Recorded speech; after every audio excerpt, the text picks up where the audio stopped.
s'arrête à un moment ou à un autre. Maintenant, est-ce que l'ADEMA a déposé une requête? Ce n'est pas notre problème. Si l'ADEMA veut, elle n'a qu'à ne pas déposer de requête. Mais nous avons dit que nous ne pouvons pas continuer à regarder ces gens faire la même chose. Et si on le laisse au deuxième tour, là, peut-être que ça va être pire que ça. Parce que là, il n'y a que 143 personnes qui ne sont pas allées dans les urnes d'après leur calcul. Après, on va ajouter les 143 là maintenant.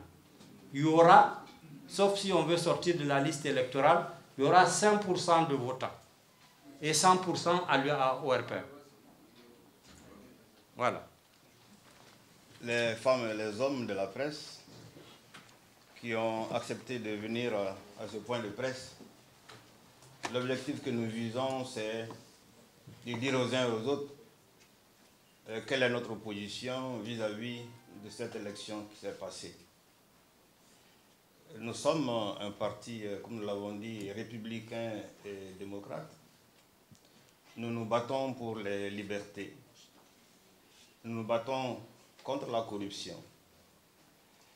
Et nous ne nous fatiguerons jamais de rappeler nos positions et sur toutes les questions intéressant la vie de la République, la vie de la nation.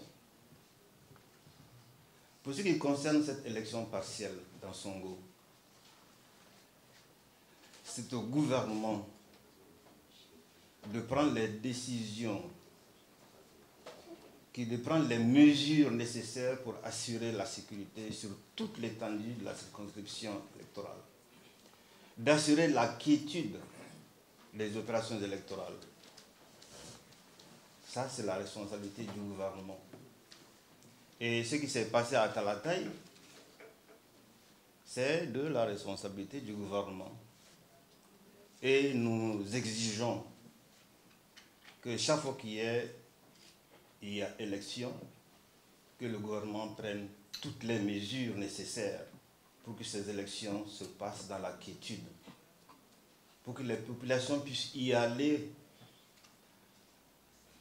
et voter dans les meilleures conditions possibles.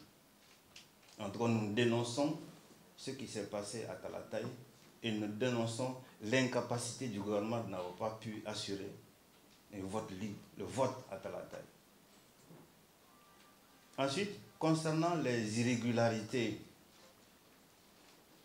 nous ne nous fatiguerons jamais de les dénoncer, de saisir les différentes voies de recours qui s'offrent à nous, d'informer l'opinion publique pour qu'elle sache, l'opinion publique nationale et internationale, pour qu'elle sache les conditions dans lesquelles les opérations sont passées et que nous dénonçons. Les menaces contre l'honorable Abdul Malik Diallo, nous les condamnons et nous exigeons des pouvoirs publics de rechercher les auteurs de ces menaces. Je pense que les autorités ont déjà été informées, saisies par le président de notre parti et nous attendons qu'une enquête diligente et complète soit menée afin que de telles menaces, qu'on les décourage et qu'on les étouffe dans l'œuf. Si nous acceptons des menaces de ce genre, c'est toute la République qui va en pâtir. Donc notre position là, nous condamnons ces menaces et nous exigeons que la lumière soit faite sur ces menaces.